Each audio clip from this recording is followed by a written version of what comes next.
अयोध्या में बन रहे राम मंदिर के लिए बीजेपी ने क्या किया, ये किसी से छिपा नहीं है। लेकिन क्या अयोध्या में राम मंदिर को बनाने में कांग्रेस की भी कोई भूमिका है? क्या 23 दिसंबर 1949 को बाबरी मस्जिद पर जो ताला लगा था उसे खुलवाने में कांग्रेस की भी कोई भूमिका है? क्या वो ताला प्रधानमंत्री राजीव गांधी की वजह से खुला था, या फिर ताला खुलने के पीछे था अदालत का एक आदेश जिसे मानना सरकार की मजबूरी थी? आखिर राम मंदिर के ताला खुलने की असली कहानी क्या है, आइए जानते हैं इस वीडियो में। बाबरी मस्जिद के बाहर बने राम चबूतरे पर रामलला की जो मूर्ति थी वो 22 दिसंबर 1949 की देर रात मस्जिद के बीच वाले गुंबद के नीचे स्थापित की गई। और तब केंद्र में पंडित नेहरू प्रधानमंत्री थे, जबकि राज्य में कांग्रेस के वरिष्ठ नेता पंडित गोविंद बल्लभ पंत मुख्यमंत्री थे। तो ये तो तय है कि मस्जिद में मूर्ति तभी रखी गई जब केंद्र और राज्य दोनों ही जगह कांग्रेस की सरकार थी। अब रही बात ताला खुलवाने की, तो उससे पहले जान लेते हैं ताला लगने की कहानी। बाबरी मस्जिद के गुंबद के नीचे जब 22 दिसंबर की रात रामलला की मूर्ति आई तो 23 दिसंबर 1949 को ही मस्जिद पर ताला लगा दिया गया।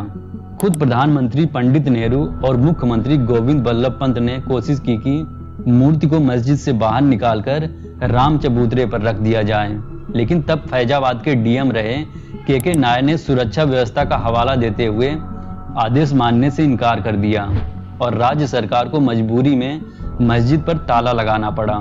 ये मामला पहुंचता है अदालत में और 29 दिसंबर 1949 को फैजाबाद कोर्ट के एडिशनल मजिस्ट्रेट ने सीआरपीसी 1998 सेक्शन 145 के तहत आदेश जारी कर पूरी जगह को म्युनिसिपल बोर्ड के चेयरमैन की रिसीवरशिप में रखवा दिया। अब उस परिसर की रखवाली राज्य सरकार को करनी थी और परिसर पर सरकारी ताला जड़ा जा चुका था, जिसके बाद बाबरी मस्जिद का बतौर मस्जिद इस्तेमाल बंद हो गया। इसके बाद फैजाबाद के सिविल जज अदालत में याचिकाओं की बाढ़ आ गई। हिंदू पक्ष ने कहा कि उन्हें पूजा करने की इजाजत दी जाए और ताला खोला जाए। मुस्लिम पक्ष ने कहा कि ताला खोला जाए ताकि वो मस्जिद का इस्तेमाल कर सकें। ये मामला अदालत की चौखट से गुजरता हुआ 1985 तक पहुंच गया। तब 31 अक्टूबर से 1 नवंबर 1985 के बीच कर्नाटक के उडुपी में एक धर्म संसद हुई, जिसमें तय किया गया कि अगर ताला नहीं खुलता है तो फिर संत 9 मार्च 1986 से अनशन शुरू कर देंगे। महंत परमहंस रामचंद्र दास ने तो आत्मदाह तक की धमकी दे डाली। उस वक्त राजीव गांधी शाहबानो प्रकरण पर सुप्रीम कोर्ट का फैसला आने और संसद में कानून बनाकर उस फैसले को पलटने को लेकर हिंदुओं के निशाने पर थे। अरुण नेहरू और माखनलाल पाटेदार समेत कांग्रेस के कई नेताओं ने उन्हें सलाह दी कि वो राम मंदिर का ताला खुलवा दें तो शाहबानो प्रकरण की वजह से जो हिंदू कांग्रेस से नाराज हैं वो खुश हो जाएंगे। तो राजीव गांधी तैयार हो गए। इसी बीच फैजाबाद के ही एक वकील उमेश चंद ने 28 जनवरी 1986 को निचली अदालत में ताला खुलवाने की याचिका दाखिल की, लेकिन निचली अदालत के जज ने कहा कि केस से जुड़े कागजात हाई कोर्ट में हैं, उन्हें देखे बिना फैसला नहीं हो सकता। यह कहकर अदालत ने तुरंत उस याचिका को खारिज कर दिया।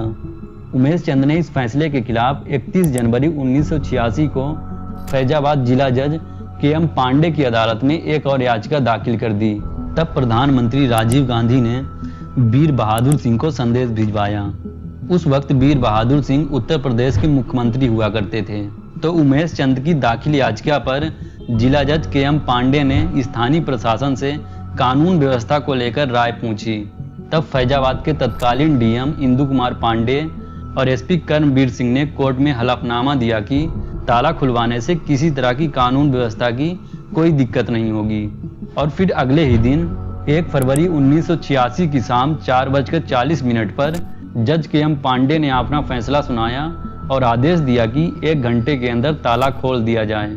अभी पुलिस और प्रशासन अदालत के आदेश की तालीम करते, अभी जिस सरकारी अधिकारी के पास उस ताले की चाबी थी उसके आने का इंतजार होता, उससे पहले ही हजारों की संख्या में लोग विवादित स्थान पर पहुंच गए और किसी ने ताला खोल दिया।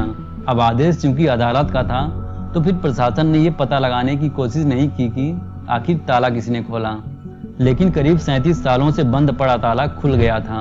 हालांकि ताला खुलने की एक और कहानी है जो राजीव गांधी के प्रधानमंत्री रहने के दौरान पीएमओ संयुक्त सचिव और दून स्कूल में राजीव गांधी के जूनियर रहे आईएएस अधिकारी वजाहत हबीबुल्ला बताते हैं। वो बताते हैं कि 1 फरवरी 1986 को अयोध्या में जो ताला खुला, राजीव गांधी को उसके बारे में कोई जानकारी नहीं थी और राजीव गांधी के कैबिनेट में गृह मंत्री रहे अरुण नेहरू और मुख्यमंत्री वीर बहादुर सिंह ने साथ मिलकर ये पूरा फैसला किया था, जिसकी वजह से राजीव गांधी और अरुण नेहरू के बीच तल्खी इतनी बढ़ गई कि अरुण नेहरू से मंत्रालय भी छिन गया। लेकिन 1 फरवरी 1986 को ताला खोलने के दौरान जो हुआ उसे देखकर ये कहानी गले नहीं उतरती, क्योंकि तब आज की तरह इतने मीडिया हाउस और चैनल नहीं हुआ करते थे। चैनल के नाम पर सिर्फ एक चैनल था, दूरदर्शन, जो कि सरकारी था, और फैजाबाद में दूरदर्शन का कोई दफ्तर नहीं था। लेकिन ताला खुलने के 1 घंटे के अंदर ही दूरदर्शन ने उस घटना का प्रसारण किया, जो अपने आप में साबित करने के लिए पर्याप्त है कि बिना सरकार की सहमत के दूरदर्शन ऐसी कवरेज नहीं कर सकता था।